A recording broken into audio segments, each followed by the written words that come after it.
भारत इन दिनों भीषण गर्मी की चपेट में है, लेकिन उत्तराखंड के अधिकांश क्षेत्र मौसम के लिहाज से अपेक्षाकृत राहत देने वाले बने हुए हैं।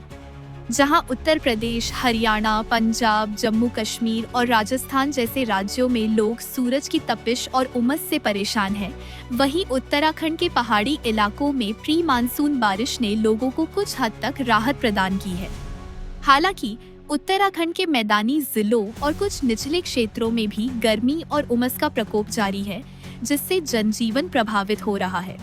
इस बीच मौसम विभाग ने उत्तराखंड में 18 जून तक गुरुवार को उत्तराखंड के पहाड़ी क्षेत्रों में हल्की बारिश ने मौसम को सुहावना बना दिया।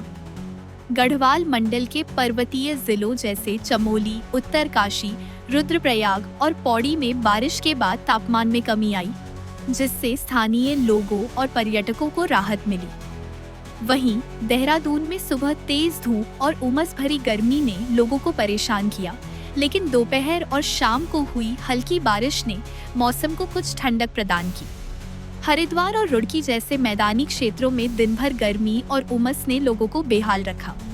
कुमाऊं मंडल में भी पहाड़ी इलाकों जैसे पिथौरागढ़, बागेश्वर और अल्मोड़ा में बारिश हुई, जबकि हल्द्वानी और नैनीताल के मैदानी हिस्सों में चिपचिपी गर्मी का असर रहा। बागेश्वर के कपकोट, कांडा और दुगनाखुरी जैसे क्षेत्रों में बुधवार शाम से गुरुवार सुबह तक झमाझम बारिश हुई, जिससे नदियों और गदेरों का जलस्तर भी बढ़ गया। देहरादून स्थित मौसम विज्ञान केंद्र के वैज्ञानिक रोहित थपलियाल ने बताया कि पश्चिमी विक्षोभ के सक्रिय होने के कारण 13 से 18 जून तक उत्तराखंड के कई हिस्सों में हल्की से मध्यम बारिश की संभावना है। पिथौरागढ़ और बागेश्वर जैसे जिलों में कुछ स्थानों पर भारी बारिश भी हो सकती है। उन्होंने स्थानीय लोगों और पर्यटकों से नदियों, गदेरों और भूस्खलन संभावित क्षेत्रों से दूरी बनाए रखने की अपील की है। साथ ही भूस्खलन और जलभराव जैसे खतरों से बचने के लिए सतर्कता बरतने की सलाह दी गई है। मौसम विभाग का अनुमान है कि बारिश का यह दौर तापमान को नियंत्रित करने में मदद करेगा, जिससे गर्मी से जूझ रहे लोगों को राहत मिलेगी।